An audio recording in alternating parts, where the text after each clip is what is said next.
Um, the reason I'm doing this video is I wanted to let you know the things that I expect from you. So thumbnail sketches, yes, and then ground plans. And I say that with plural because remember with this show, as opposed to Little Shop, there are tons of location changes. So we are not going to be able to have the same set on stage the entire time like we did with Little Shop. We got spoiled with that. So with this show, you need to think about the different locations. In each location, if you have a set change, if you have a scene change, needs to have its own ground plan because it all wouldn't be on stage at the exact same time. So what that means is if we're starting out in Kansas in the farm, so that's your first scene change, and then we go to Professor Marvel and wherever he's at, and that's your next scene, and then we go back to the farm. Now you don't need to have a two for the same one if we go back to it. So since we started at the farm and you have a ground plan for that, you don't need to have another ground plan for when we come back to the farm, if that makes sense. So if you think about it, so your first ground plan is the farm, your second is Professor Marvel, your third is in Munchkin Land, your fourth is the cornfield with Scarecrow, um, your fifth would be the apple trees in the forest of where the Tin Man is, your sixth, so on and so on and so forth. All right. Um, the one thing that I want you to know as far as what I want with the set is the Yellow Brick Road is going to be, we're basically going to take the pit out, and the Yellow Brick Road is going to be that ledge. We're going to build a platform that's going to kind of curve around with the ledge, with that wood ledge. So that's going to be our Yellow Brick Road, just so you know. So that leaves the rest of the stage for all the other stuff. When you're doing this, I want you to think about that. How much do things take up space? You know, with the cornfield, is it, think about it being just the side of the stage, being a stage right or stage left, and then the Tin Man stuff being the other side, and then is the lion stuff center stage. You know, think about that. Because they're smaller scenes with smaller numbers of people, we can kind of isolate them to be a side of the stage. So keep that in mind.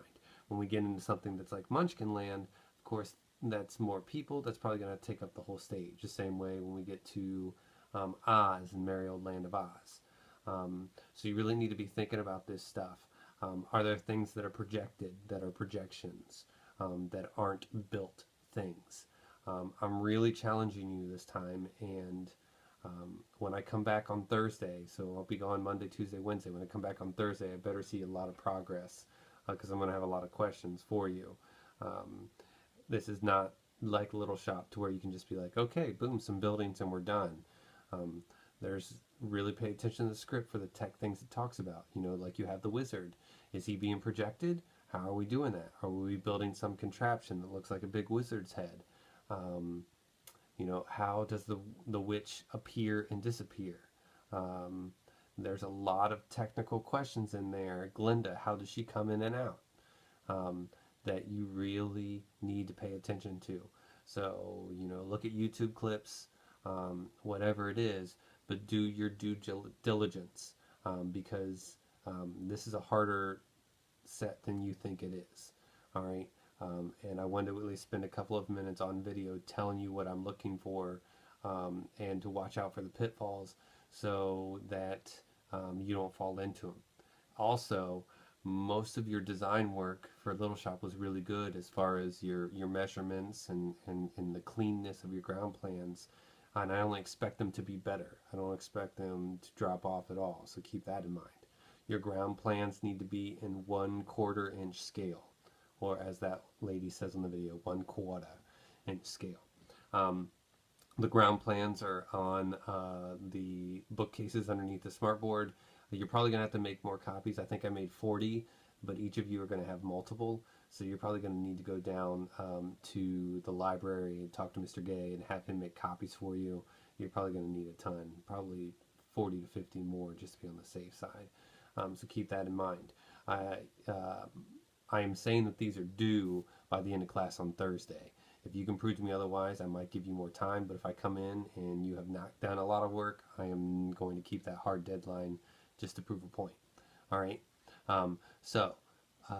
Thumbnail sketches, ground plans, and then the other thing I'm adding this time around are front elevations. All right, and what a front elevation is the front view of the set. So with your ground plan, you're doing your bird's eye view looking down, and now with the front elevation, you're going to be looking at it. I'm going to demonstrate one for you here in my office here in a second, but you can also get in that theatrical production book that we use sometimes, and I think it's on page 130 and 131. It has an example of a front elevation, but it's the two-dimensional front view of it. All right, so I'm going to draw one here at my desk to kind of give you an idea. So this is my piece of paper here, and you're going to make your lines. All right, so I'm going to use a piece of the Little Shop set to make things easier, so you kind of give some reference. So I'm going to use the front door to Mushnick & Sons. So I'm going to make the wall. Now, the one thing I will tell you is that your front elevation needs to be in 1/2-inch scale. All right, 1/2-inch scale. So ground plans are 1/4 inch, front elevations 1/2-inch scale. All right, now, so the Mushnick & Sons walls were 8 feet tall.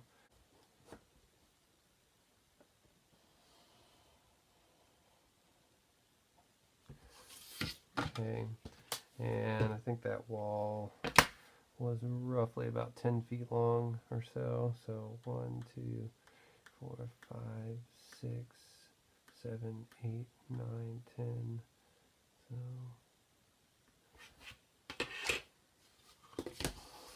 of course I'm doing this quickly just to give you a reference point.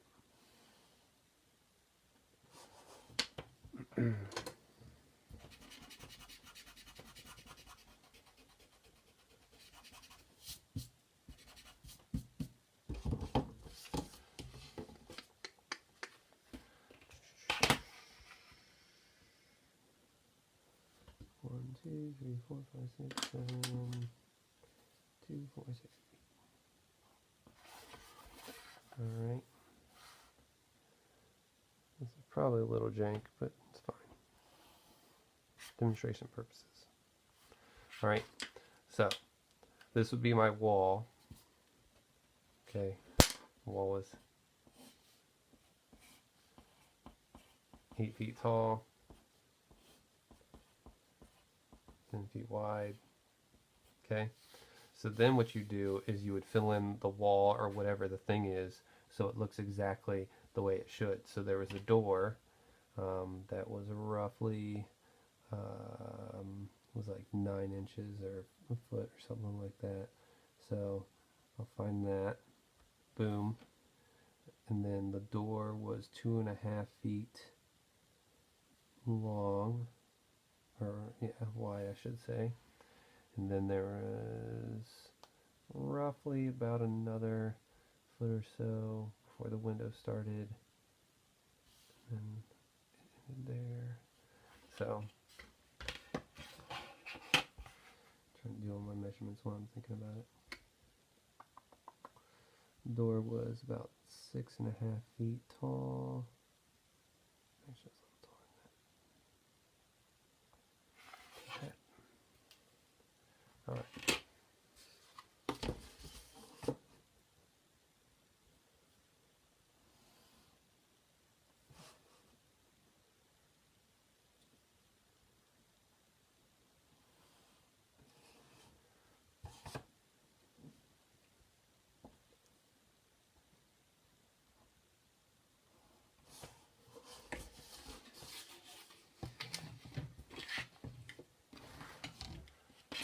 Move this iPad for a second.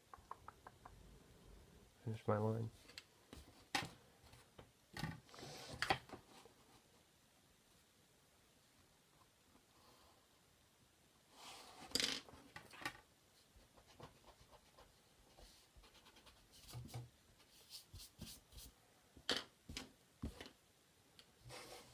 And then the window.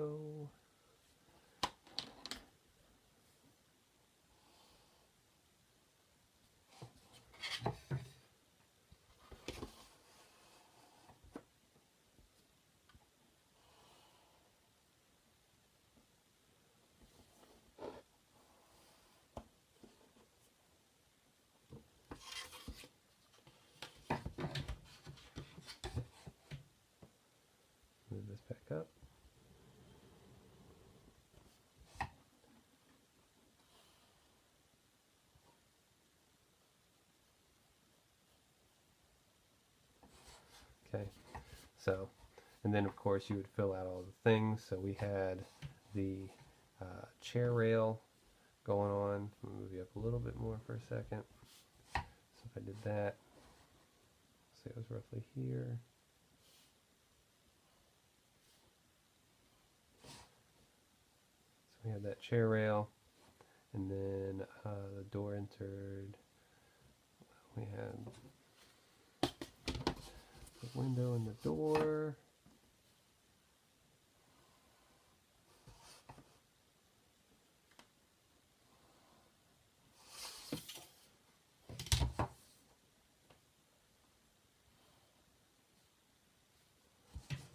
So, move you back down this way.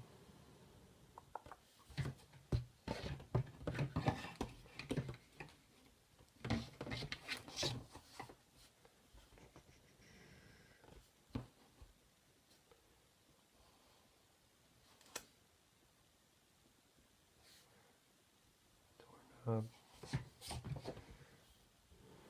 One last thing.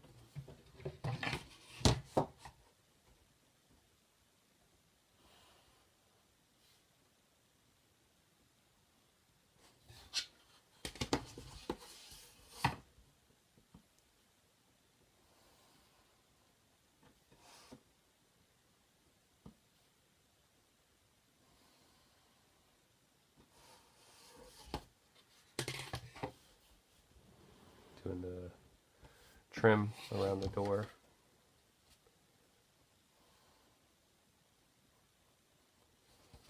Okay, so as you can see, make sure you can see, you totally can see.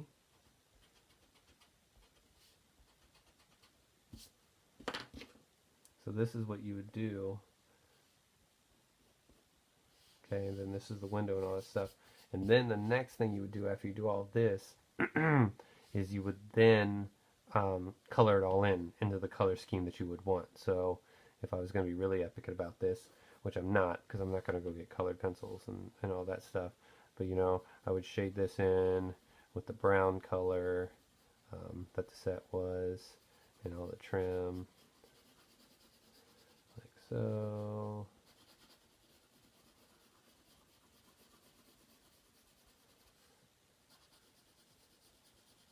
And the reason we do this is so that we have an idea of paint color that we need to go buy and get the paint swatches and all that stuff, so we know exactly what it is that we're doing and all that kind of stuff. And it makes it easier to tell other people, like, hey, take this can of paint and go paint this color that's on this drawing. You will not be doing yours in graphite unless you are looking to go for some kind of black and white scale, which, now that I mention that, don't forget, when we're in Kansas, technically we're supposed to be in some type of black and white scale. At least that's the way the movie's done.